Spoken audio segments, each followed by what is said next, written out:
Assalamualaikum warahmatullahi wabarakatuh. Kembali bertemu dalam bank dan lembaga keuangan lainnya. Kali ini pada pertemuan keempat kita akan membahas tentang perbankan syariah. Menurut Undang-Undang Republik Indonesia Nomor 21 Tahun 2008 tentang Perbankan Syariah, pada bab 1 pasal 1 dan ayat 7 disebutkan bahwa bank syariah adalah bank yang menjalankan kegiatan usahanya berdasarkan prinsip syariah dan menurut jenisnya terdiri atas bank umum syariah dan bank pembiayaan rakyat syariah. Jadi di sini bank syariah atau bank bagi hasil yaitu bank yang beroperasi dengan prinsip-prinsip syariah Islam. Di dalam operasinya, bank syariah mengikuti aturan Al-Quran, hadis, juga regulasi dari pemerintah, sesuai dengan perintah dan larangan syariah, sehingga praktek yang mengandung unsur riba dihindari.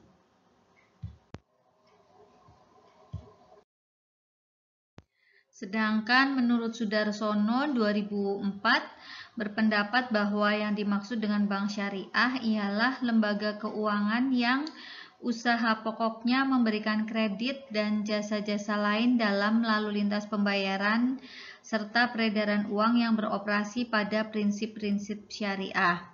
Ada juga pendapat yang mendefinisikan tentang perbankan syariah dan semua definisi tersebut mengacu pada konsep Al-Quran dan hadis serta ijma para ulama.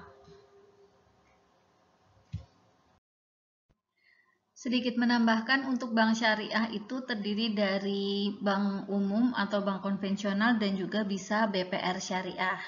Di sini dapat kita lihat untuk perbedaan bank syariah dan bank konvensional atau bank umum, yaitu dilihat dari sisi akad dan aspek legalitasnya, yaitu untuk bank syariah sendiri berdasarkan hukum Islam dan hukum positif. Kemudian untuk bank konvensional sendiri hanya menggunakan hukum positif. Kemudian dilihat dari lembaga penyelesaian sengketanya. Untuk bank syariah ada Badan Arbitrase Muamalat Indonesia atau BAMUI yang diganti kemudian Badan Arbitrase Syariah Nasional. Untuk bank konvensional, lembaga penyelesaian sengketanya menggunakan Badan Arbitrase Nasional Indonesia atau BANI. Kemudian dilihat dari struktur organisasi. Pada bank syariah ada Dewan Syariah Nasional dan Dewan Pengawas Syariah. Sedangkan di bank konvensional tidak ada, dan kemudian dilihat dari investasinya.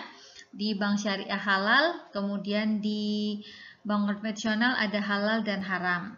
Untuk prinsip operasionalnya di bank syariah ada prinsip bagi hasil, jual beli, kemudian sewa. Sedangkan di bank konvensional adanya menggunakan perangkat bunga. Dan tujuannya kalau di bank syariah yaitu profit dan falah oriented, sedangkan di bank konvensional hanya profit oriented saja. Untuk hubungan dengan nasabah, di bank syariah bersifat kemitraan, sedangkan di bank konvensional kita kenal dengan istilah debitur dan kreditur.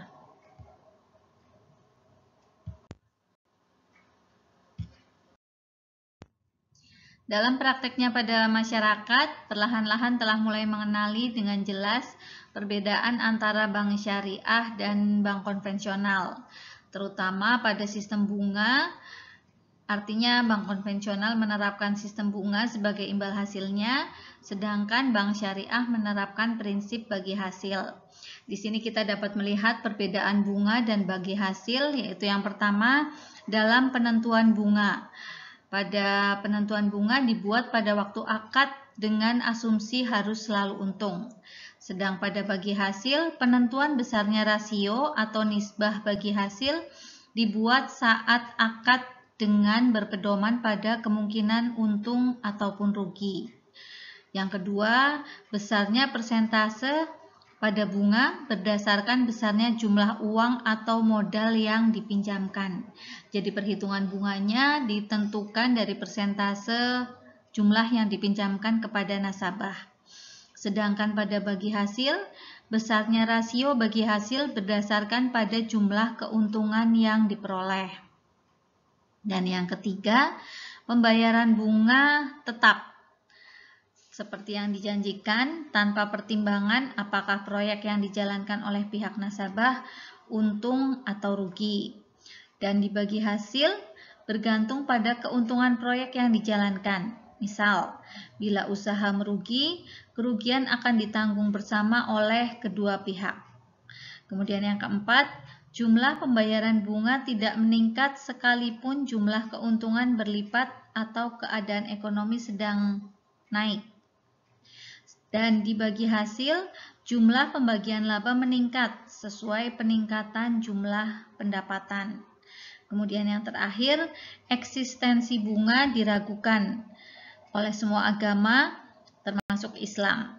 Dan dibagi hasil, tidak ada yang meragukan tentang sistem bagi hasil tersebut.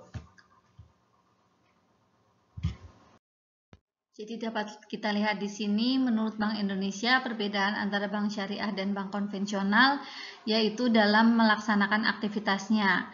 Kalau bank syariah yaitu menggunakan prinsip jual beli dan bagi hasil, sedang bank konvensional mengenakan bunga. Pemahaman tentang konsep perbankan syariah sendiri sering terjadi berbagai penafsiran yang berbeda. Pada prinsipnya, konsep dalam ekonomi syariah adalah berlandaskan pada aturan dasar yaitu berat sama dipikul dan ringan sama dijinjing. Konsep ini menempatkan aturan bagaimana seseorang merasa dirinya adalah bagian dari organisasi tersebut. Jadi di sini dapat juga dijelaskan bahwa prinsip syariah adalah aturan perjanjian berdasarkan hukum Islam antara bank dengan pihak lain untuk menyimpan dana atau pembiayaan kegiatan usaha atau kegiatan lainnya yang dinyatakan sesuai dengan syariah. Dapat pula dijelaskan bahwa pembiayaan berdasarkan prinsip syariah yaitu penyediaan uang atau tagihan yang dipersamakan dengan itu berdasarkan persetujuan atau kesepakatan antara bank dengan pihak lain yang mewajibkan pihak yang dibiayai untuk mengembalikan uang atau tagihan tersebut, yaitu dalam jangka waktu tertentu dengan imbalan atau bagi hasil sesuai dengan kesepakatan. Dari penjelasan prinsip syariah di atas, dapat kita ambil 3 prinsip dalam operasional bank syariah yang berbeda dengan bank konvensional, terutama dalam pelayanan terhadap nasabah, yaitu yang pertama, prinsip keadilan, yakni imbalan atas dasar bagi hasil dan margin keuntungan ditetapkan atas kesepakatan bersama. Kesepakatan bersama di sini yaitu antara bank dan nasabah. Kemudian untuk yang kedua yaitu prinsip kesetaraan, yaitu nasabah, penyimpan dana, pengguna dana, dan bank memiliki hak serta kewajiban, beban, risiko, dan keuntungan yang berimbang. Sedangkan prinsip yang ketiga yaitu prinsip ketentraman, bahwa produk bank syariah mengikuti prinsip dan kaidah muamalah Islam, yaitu bebas riba dan menerapkan zakat harta. Secara garis besar, produk perbankan syariah ada 3, hampir sama dengan produk bank konvensional atau bank umum, yaitu funding, financing, dan service. Penghimpunan dana, penyaluran dana, serta jasa pelayanan. Dapat kita lihat di sini contoh-contoh bentuk pembiayaan syariah, antara lain yaitu bagi hasil dalam bentuk wadiah, kemudian sewa menyewa dalam bentuk ijarah, dan jual beli dalam bentuk piutang murabahah, kemudian pinjam meminjam dalam bentuk piutang qard, dan sewa menyewa jasa dalam bentuk ijarah. Prinsip-prinsip yang digunakan pada bank syariah yaitu prinsip wadiah, mudharabah, dan al-qard. Untuk prinsip wadiah sendiri dapat diartikan sebagai titipan murni dan merupakan perjanjian yang bersifat saling percaya atau dilaksanakan atas dasar kepercayaan semata, atau merupakan perjanjian antara pemilik barang dengan penyimpan, di mana pihak penyimpan bersedia menyimpan dan menjaga keselamatan barang yang dititipkan kepadanya. Kemudian untuk prinsip wadiah sendiri terbagi menjadi dua, yaitu prinsip wadiah amanah dan prinsip wadiah damanah. Untuk prinsip wadiah amanah yaitu penerima simpanan tidak bertanggung jawab atas kehilangan atau kerusakan yang terjadi pada aset titipannya.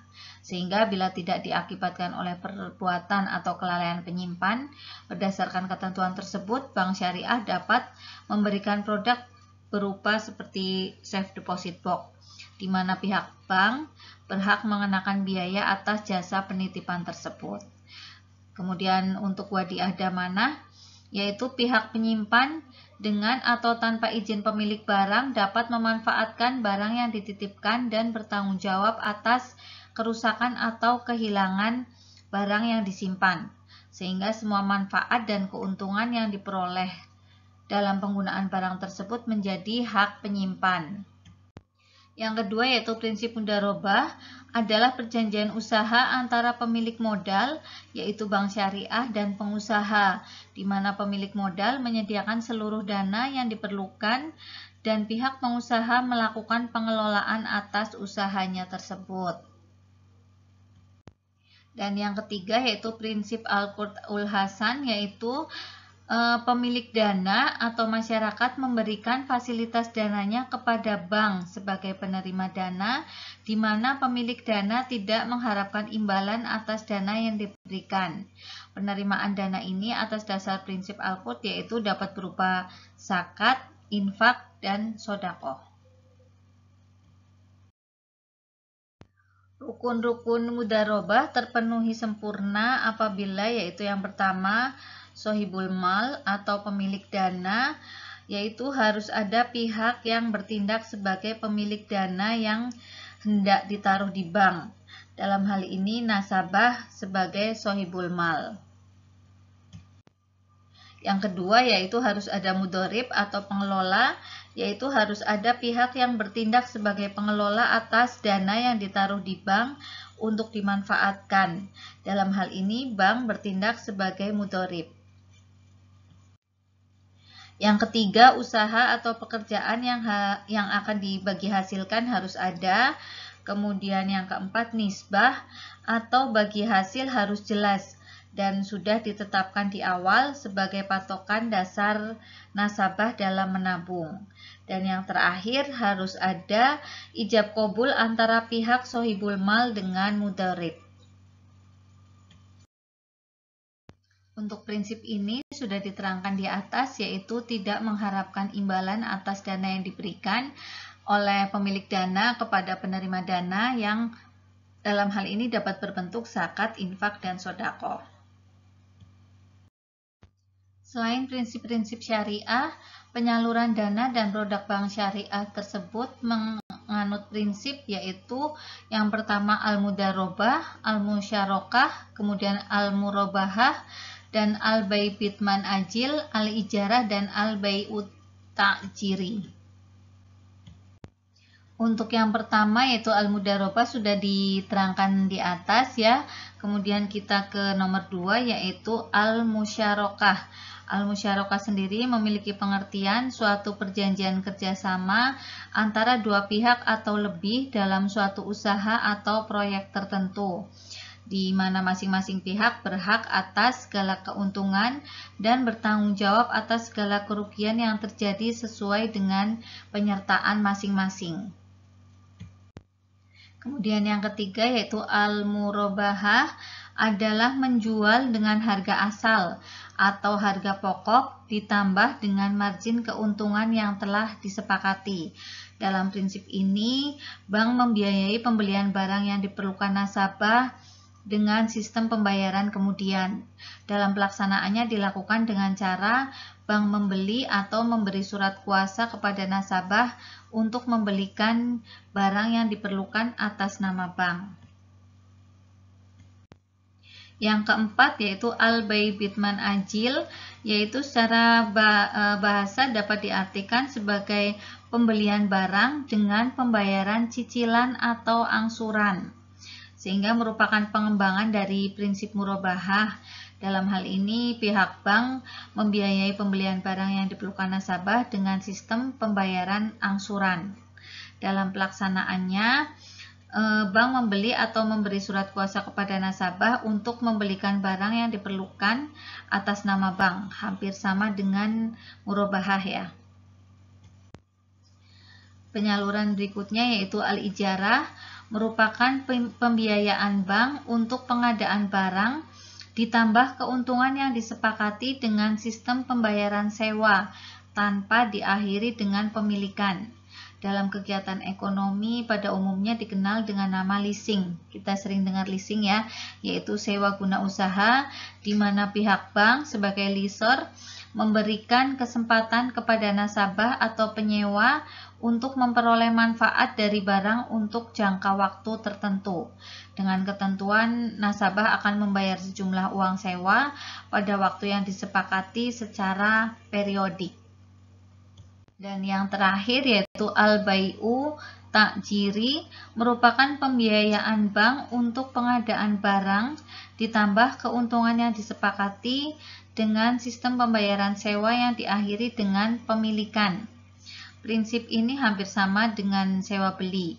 Setelah habis pembayaran sesuai dengan jangka waktu yang ditentukan, maka objek barang atau benda tersebut menjadi milik nasabah.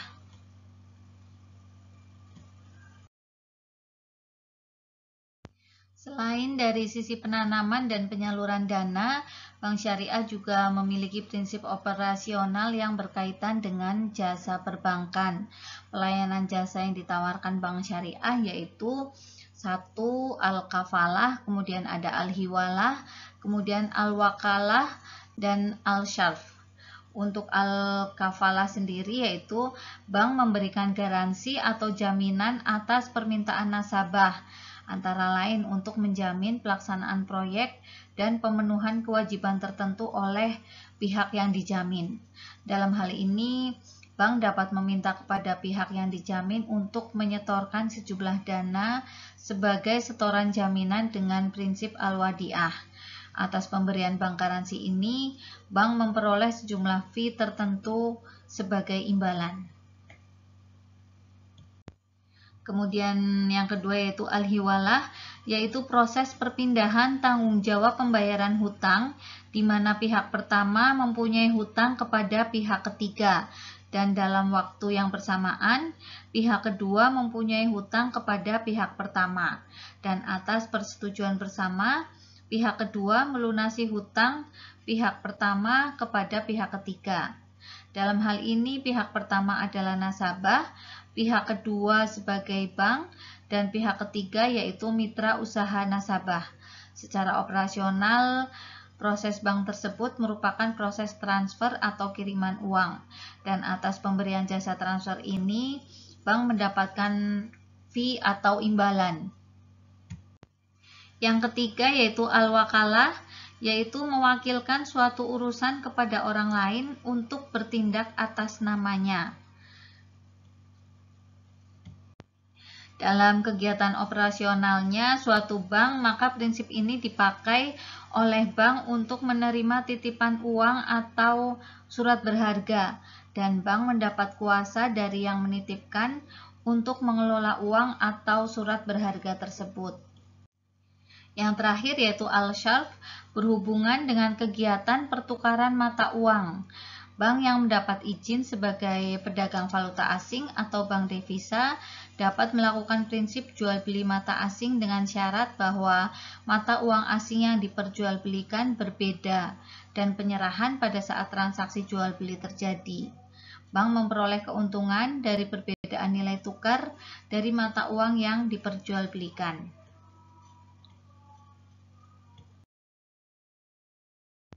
Berikut contoh-contoh kegiatan umum bank syariah menurut Undang-Undang RI Nomor 21 Tahun 2008 tentang Perbankan Syariah. Dalam organisasi bank syariah, terdapat suatu badan yang berfungsi meneliti produk-produk perbankan yang dipasarkan, dan badan tersebut disebut Dewan Syariah. Pembentukan Dewan Syariah dilakukan oleh bank yang bersangkutan dengan terlebih dahulu berkonsultasi dengan lembaga yang menjadi wadah para ulama Indonesia. Dengan demikian, wewenang Dewan Syariah bisa dikatakan yaitu memberikan pedoman atau garis-garis besar syariah baik untuk penghimpunan dana maupun untuk penyaluran dana serta kegiatan bank lainnya, dan juga dapat mengadakan perbaikan jika seandainya suatu produk yang telah atau sedang dijalankan dinilai bertentangan dengan syariah. Atau dapat pula dikatakan yaitu suatu fungsi dalam organisasi bank syariah yang secara internal merupakan badan pengawas syariah dan secara eksternal dapat menjaga serta meningkatkan kepercayaan masyarakat. Bisa diartikan di sini fungsi Dewan Pengawas Syariah yaitu sebagai penasehat dan pemberi saran direksi dan pimpinan, kemudian sebagai mediator antara bank dan Dewan Syariah Nasional, dan yang ketiga yaitu sebagai perwakilan Dewan Syariah Nasional yang ditempatkan pada bank. Dari penjelasan di atas dan perkembangan bank syariah selama ini yaitu dapat dianalisa beberapa kendala yang dihadapi dalam pengembangan perbankan syariah, yaitu salah satunya yang pertama, masih terbatasnya jaringan kantor bank syariah. Keterbatasan jaringan kantor ini sangat mempengaruhi terhadap kemampuan pelayanan bank syariah terhadap masyarakat yang menginginkan jasa bank syariah. Kemudian yang kedua, masih terbatasnya pemahaman masyarakat mengenai kegiatan usaha bank syariah. Keterbatasan informasi mengenai bank syariah juga menyebabkan masih banyaknya masyarakat memiliki persepsi yang keliru mengenai operasional bank syariah. Yang ketiga, masih belum lengkapnya ketentuan-ketentuan tentang kegiatan usaha bank syariah, seperti misalnya standar akuntansi, standar prinsip kehati-hatian, standar fatwa produk bank syariah, serta ketentuan pendukung lainnya. Kemudian yang keempat yaitu masih terbatasnya sumber daya manusia yang memiliki keterampilan teknik mengenai bank syariah. Di samping kendala bank syariah, kita juga menemukan sisi positifnya yaitu keunggulan bank syariah dibandingkan dengan bank konvensional, yaitu kuatnya ikatan emosional antara pemegang saham, pengelola bank, dan nasabah. Adanya keterikatan religi, maka pihak yang terlibat akan berusaha sebaik mungkin sebagai pengamalan ajaran agama. Kemudian adanya fasilitas pembiayaan yang tidak membebani nasabah. Dengan sistem bagi hasil tidak ada diskriminasi terhadap nasabah. Kemudian dengan sistem bagi hasil juga menjadikan bank Islam lebih mandiri dari pengaruh gejolak moneter. Yang keenam yaitu mengutamakan kelayakan usaha daripada jaminan. Dan yang terakhir, tersedianya fasilitas kredit kebajikan yang tidak membebani nasabah dengan biaya apapun, kecuali biaya yang dipergunakannya sendiri. Sementara kelemahan yang sering didapati pada bank syariah yaitu terlalu berprasangka baik kepada nasabah dan berasumsi bahwa semua yang terlibat dalam bank Islam adalah jujur. Kemudian yang kedua, dalam sistem bagi hasil memerlukan perhitungan yang rumit sehingga kemungkinan salah hitung bisa saja terjadi. Dan yang terakhir, bank Islam membawa misi bagi hasil yang adil, maka diperlukan tenaga-tenaga yang handal daripada bank konvensional. Demikian yang dapat saya sampaikan mengenai perbankan syariah. Selamat belajar dan terima kasih. Wassalamualaikum warahmatullahi wabarakatuh.